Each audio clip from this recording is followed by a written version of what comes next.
오늘 아침을 여는 말씀은 예레미야애가 3장 19절로 25절의 말씀입니다. 내 고초와 재난 곧 쑥과 담즙을 기억하소서.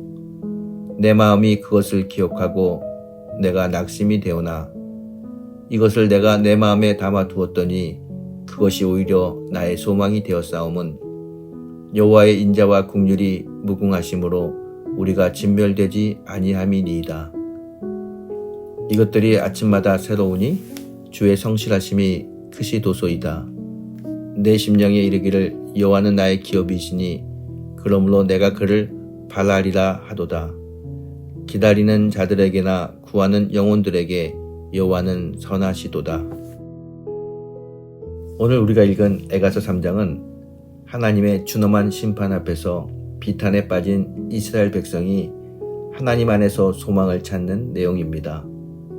본문은 하나님의 진노를 당하여 고통 속에 잠긴 성도라도 다시 하나님을 찾으면 하나님이 회복시키시고 눈물을 닦아주신다는 소망의 메시지를 담고 있습니다. 오늘 본문을 통해 절망 속에서도 소망을 얻는 성도가 되시기를 축원합니다. 본문 19절부터 21절에 보면 내 고초와 재난 곧 쑥과 담즙을 기억하소서. 내 마음이 그것을 기억하고 내가 낙심이 되오나 이것을 내가 내 마음에 담아 두었더니 그것이 오히려 나의 소망이 되었사옴은 이라고 기록하고 있습니다. 유다는 바벨론의 침략으로 완전히 멸망하게 됩니다. 그래서 예레미야 선지자는 내 고초와 재난 곧 쑥과 담즙을 기억하소서라고 탄식하고 있습니다. 이것은 하나님 앞에 죄를 짓고 그 결과 하나님의 심판 앞에서 어쩔 줄 모르는 이스라엘 백성들의 탄식인 것입니다. 이 고통과 아픔을 인간의 노력이나 힘으로 제거할 수 없습니다. 이것은 하나님 앞에 범죄한 인생이 가지는 무거운 마음인 것입니다. 이러한 상태를 이사야 선지자는 말하기를 우리는 다 양 같아서 그릇 행하여 각기 제 길로 갔다 라고 말씀하셨습니다. 하나님의 말씀을 거역하고 하나님의 말씀을 듣기 싫어했던 이스라엘 백성들의 결과는 너무나 비참했습니다. 그러나 이런 비참한 상황 속에서도 예레미야 선지자는 이 상황이 오히려 백성들에게 소망이 된다고 말씀하고 있습니다. 21절 말씀입니다. 이것을 내가 내 마음에 담아 두었더니 그것이 오히려 나의 소망이 되었사옴은 비록 현실은 낙심이 되고 심한 고통 속에 잠겨 있을지라도 과거에 내게 베푸신 하나님의 은혜를 회상해 보니 소망이 있다는 것입니다. 그래서 시편의 기자는 고난당하는 것이 내게 유익이라 이로 말미암아 내가 주의 율례를 배우게 되었나이다 라고 노래하고 있습니다. 그러므로 절망은 성도에게 죽음에 이르는 병이 아니라 오히려 성도로 하여금 하나님을 바라보고 하나님께 소망을 두는 유익이 된다는 것입니다. 왜냐하면 여호와 하나님은 우리를 구원하시는 구원의 하나님이시기 때문입니다. 26절에 사람이 여호와의 구원을 바라고 잠잠히 기다림이 좋도다 라고 말씀하고 있습니다. 24절을 보면 예레미야 선지자는 절망의 늪에서도 여호와는 나의 기업이시니 그러므로 내가 그를 바라리라고 말씀합니다. 이것은 성도만이 가지는 특권이고 축복입니다.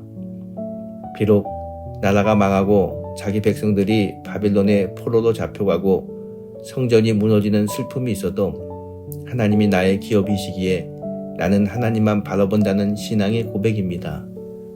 이것이 바로 오늘날 우리의 신앙이 되어야 합니다.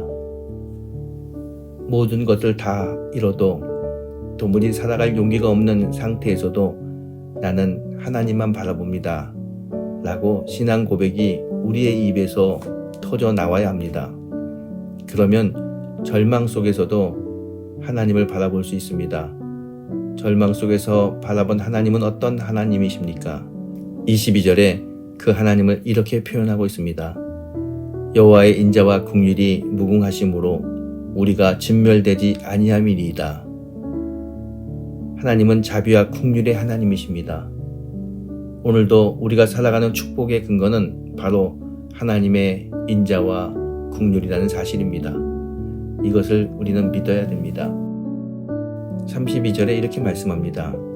그가 비록 근심케 하시나 그의 풍부한 인자하심에 따라 긍휼히 여기실 것임이라.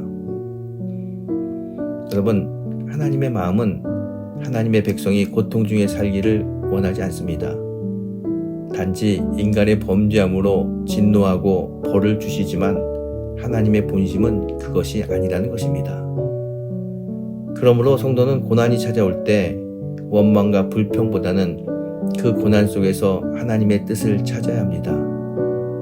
40절 말씀처럼 우리가 스스로 행위를 조사하고 여호와께로 돌아가야 합니다.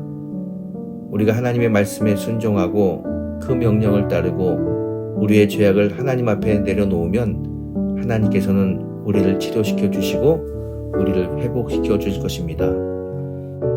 그래서 호세아 선지자는 6장 1절에서 이렇게 말합니다. 오라, 우리가 여호와께로 돌아가자. 여호와께서 우리를 찢으셨으나 도로 낫게 하실 것이요 우리를 치셨으나 싸매어 주실 것임이니라. 여러분, 이 말씀을 기억하십시오. 그리고 어려운 상황을 만나면 우리 성도는 어떤 어려운 상황 속에서도 오직 하나님만 바라보며 하나님의 자비와 긍휼을 구해야 합니다. 그러면 어려움 가운데서도 하나님께서 소망으로 우리를 인도해 주실 것입니다. 오늘 아침 하나님의 인도하심을 받는 귀하고 복된 하루가 되시기를 주님의 이름으로 축원합니다.